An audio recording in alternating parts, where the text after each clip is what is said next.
Hey there, amigos. I'm back in the kitchen. I know, it's been a while. Today, we are making tamales. Here is the recipe. Now, I did a little prep work before. What I did is I took 3 pounds of country-style boneless pork ribs, and you can just see right in here, I boiled them for like 2 hours.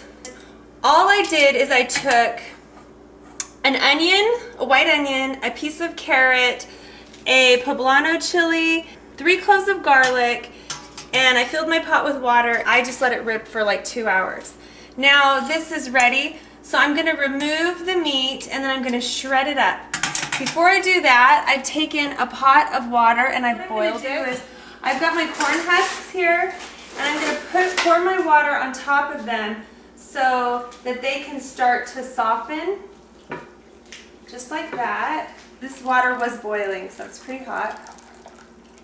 And then I'm just gonna kind of pat them down the best I can. All right, so I took my meat out, and now I'm gonna do a little bit with the chilies here. And what I've got is I've got 4 guajillo chilies, and I have about 5 pasilla, 3 cascabel, and then chili japón or arbol. Anyways, I put them on my pancake griddle and I let them toast for just a few minutes. And now what I'm gonna do, I'm gonna just put them in my blender, and I'm gonna put water that I've heated up, so I've got some hot water, and I'm gonna pour it right over the top. And then after they've softened a bit, then I'm gonna remove them from the water, and I'm going to take the seeds out. So that's gonna sit in there for about a half an hour or so. So the next thing I'm gonna do, I'm gonna get going on my masa. Now, if you have fresh masa close by, then obviously that's the thing you're gonna wanna use. But most of you don't, so you're probably gonna have to get this Maseca, the Maseca brand. It's for making tamales. There's 2 different kinds. This is the darker tan bag. You can see there's a lighter one that you do corn tortillas with. There is a little bit difference between the 2 of them, so you'll want to get this one. And what I'm going to do, I'm going to take 4 to 5 cups, and that's just going to depend upon the consistency of your dough. So you're going to kind of have to feel with it and decide for yourself. So yeah, I'm just going to use my KitchenAid. If you don't have a KitchenAid, you can always work it with your hand. My mother-in-law, she does it with her hands, but I just use it because it saves me a little time, and it can be working while I'm doing something else. So I put my Maseca in there, and now I'm going to add some salt. Now I want to go over that broth I made. So this broth that I made, at the very last 15 minutes, I added a handful of cilantro.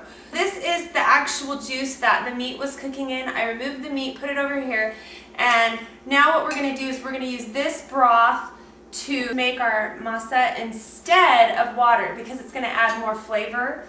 So I'm going to add my baking powder, turn it on to let it start mixing up a little bit, and I'm going to slowly add my broth 1 ladle at a time.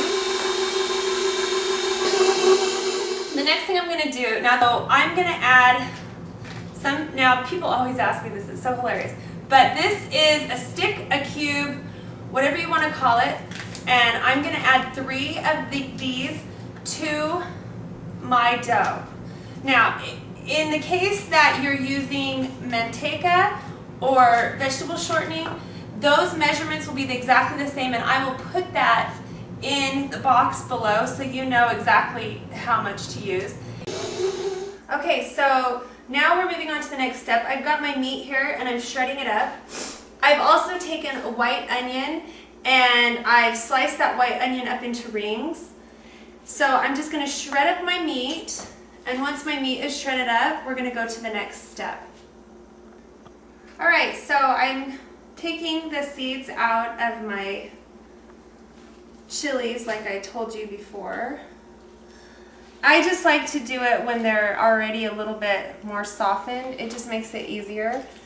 And then I'm just going to put them right back in that water. It's just that simple. Just rip them open and get the seeds out. So what I've done here, I've taken all the seeds out. Now I'm going to be doing a straining method too, so don't stress out too much if you still have some seeds because we'll strain it into our frying pan, so no worries there. Now I'm just going to take this, and I left that water that I originally poured in, put it in my blender, and turn it on. What we're going to do here, I've got my meat ready. I've put just a little bit of oil in my frying pan, and I've got my meat and my onion, and I'm just going to add that right in to my frying pan.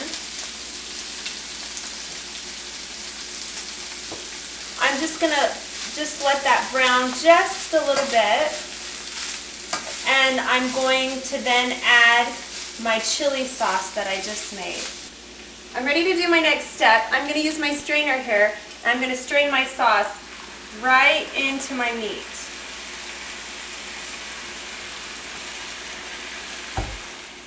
Okay, so we have added our sauce, and I'm going to let this simmer for about 15 minutes just so that all these flavors can marry together. And I'm going to add some salt. Okay, so the meat's ready, the dough's ready, our corn husks are ready. Look at this. Look how beautiful this looks. This is our filling. Oh my, it's so good. Now let me tell you, if you want this to be like mouth-watering hot, just fire hot, then you're going to want to add some more of the chili japon, chili arbol. So the more of those that you add, the hotter your tamale will be. Mine's a little bit more on the mild side, you know, we're cooking for the family here, for the kiddies.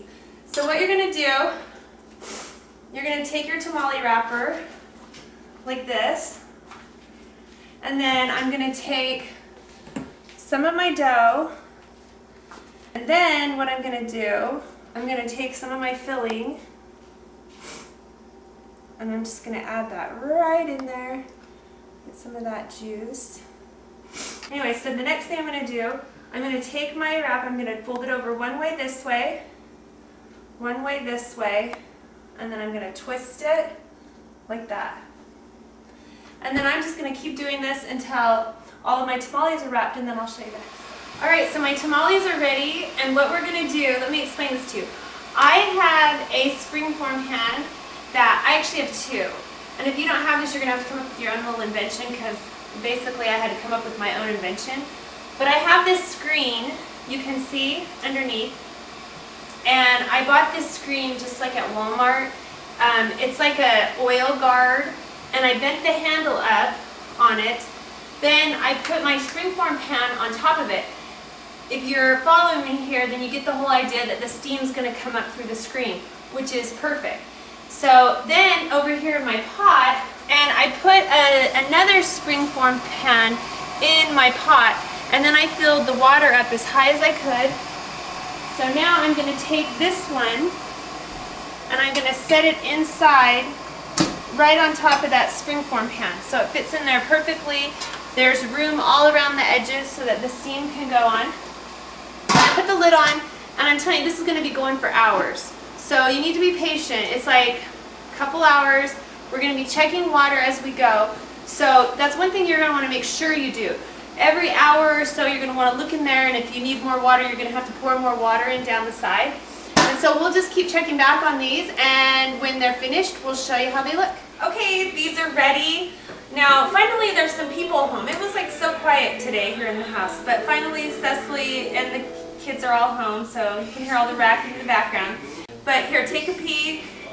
You can see, look how yummy those look. So until the next time, I hope that you guys are all having a wonderful time out there making these great, delicious recipes that I have on the website. Remember, if you ever have any questions, you can always leave them in the comment box below, or you can email me, Tina@marriedtoamexican.com. And until next time, we'll see you back here in the kitchen.